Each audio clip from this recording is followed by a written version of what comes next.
Bismillahirrahmanirrahim. Alhamdulillahirabbil alamin. Allahumma shalli ala Muhammad wa ala ali Muhammad. Assalamualaikum warahmatullahi wabarakatuh. Berjumpa lagi di channel ini dalam keadaan sehat walafiat. Dalam kesempatan kali ini saya akan membahas sedikit 4 sebab rezeki tertutup. Namun sebelum lanjut, jangan lupa terus dukung channel ini dengan klik subscribe di bawah ini dan aktifkan loncengnya. Dengan begitu, sahabat Islami tidak ketinggalan video terbaru dari channel ini. Terima kasih. Sahabat Islami yang dirahmati Allah, kita semua sudah tahu bahwa rezeki datangnya dari Allah. Dialah yang membagi rezeki secara adil bagi semua hamba-hambanya. Bukan hanya yang beriman yang diberi rezeki, tapi juga mereka yang kafir dan suka berbuat dosa. Bukan hanya makhluk yang berakal seperti manusia yang diberi rezeki, bahkan binatang melata pun diberinya. Kalau Allah yang memberi, apakah Allah juga bisa menahan rezeki hambanya? Tentu saja. Bukankah Allah Maha Kuasa? Allah berfirman dalam surat Fatir ayat 2, apa saja yang Allah anugerahkan kepada manusia berupa rahmat, maka tidak ada seorang pun yang dapat menahan, dan apa saja yang ditahan oleh Allah, maka tidak seorang pun yang sanggup melepaskan sesudah itu. Dan dialah yang maha perkasa lagi maha bijaksana. Lalu jika Allah begitu pemurah, mengapa dia malah menahan rezeki kita?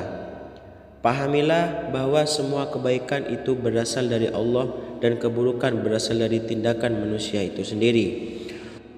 Manusialah yang meminta rezekinya ditahan, sadar ataupun tidak sadar manusia menginginkan rezekinya ditahan. Mari kita simak 4 sebab mengapa Allah menahan rezeki kita. Yang pertama, kita sendiri yang meminta rezekinya ditahan. Hidup berhiasan dosa maksiat, membuat kerusakan di muka bumi, seolah-olah akan hidup terus dan tak akan ditanya tentang perbuatan maksiat dan dosa itu. Dan ingatlah ketika Musa memohon air untuk kaumnya, lalu kami berfirman, pukulkan batu itu dengan tongkatmu. Lalu memancarlah daripadanya 12 mata air. Sungguh tiap-tiap suku telah mengetahui tempat minumnya masing-masing. Makan dan minum rezeki yang diberikan oleh Allah. Dan janganlah kamu berkeliaran di muka bumi dengan berbuat kerusakan. Surat Al-Baqarah ayat 60. Hidup hanya diisi dengan bersenang-senang dan melupakan sujud pada yang memberi kesenangan. Tidak ada Allah dalam pikiran kita, yang ada hanya apa saja yang membuat kita senang. Yang kedua, kita tidak bisa menetaskan diri untuk meminta rezeki. Katakanlah kita ibadah, tapi ibadah kita hanya sekedar penggugur kewajiban saja. Ibadah tidak diperbaiki kalau sholat cepat kilat, seolah-olah itu tidak penting, lebih penting kepentingan kita di dunia. Hati kita dipenuhi dengan riya, mau dibilang soleh, mau dianggap paham agama yang bagus, mau dipanggil ustadz atau ustazah, mau dibilang dermawan, dan lain sebagainya. Semua ibadah dan amal soleh yang kita lakukan intinya untuk mendapatkan pengakuan manusia, bukan mengharap keridhaan Allah. Yang ketiga, kita tidak konsisten. Saat susah, sedih, terkena musibah, kita datang bermunajat mengadukan kedukaan kepada Allah. Kita begitu khusyuk berdoa, begitu telaten ibadah dengan harapan masalah segera selesai.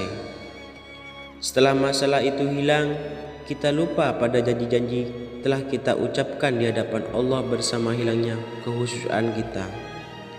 Saat kita berdoa hanya sekedarnya saja, bahkan kadang lupa ibadah kita pun asal-asalan dikerjakan dan hanya untuk menggugurkan kewajiban.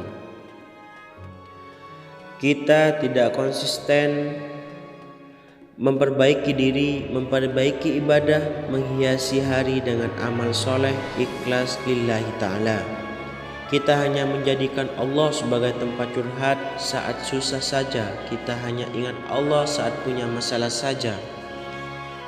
Yang keempat, kita mengingkari nikmat. Kita tidak pernah mau bersyukur atas nikmat dan rezeki yang Allah beri. Mungkin hanya protes. Saya selalu bersyukur dan mengucapkan Alhamdulillah. Tapi syukur itu bukan hanya kata-kata saja, tapi juga dengan hati dan dengan perbuatan. Mungkin mulut kita mengucap syukur, tapi hati kita ingkar dan perbuatan kita tak sejalan dengan apa yang kita ucapkan. Demikian 4 sebab mengapa Allah menahan rezeki kita. Semoga jelas dan dapat dipahami, sehingga mulai hari ini kita dapat memperbaiki diri dan membenahi ibadah kita. Allah Maha Pemberi rezeki dan Maha Kaya. Mintalah hanya kepadanya. Hilangkan semua harapan kepada selainnya. Hutang segunung. Bacalah doa ini setiap selesai sholat, terutama sholat tahajud di sepertiga malam. Allahumma kfini bihalalika an haramika wa aghnini bifadlika amman siwak. Artinya, ya Allah, cukupkanlah aku dengan yang halal agar terhindar dari yang haram, dan cukupkanlah aku dengan karuniamu agar terhindar dari bergantung pada selainmu. Hadis riwayat At-Tirmizi nomor 3563. Semoga bermanfaat.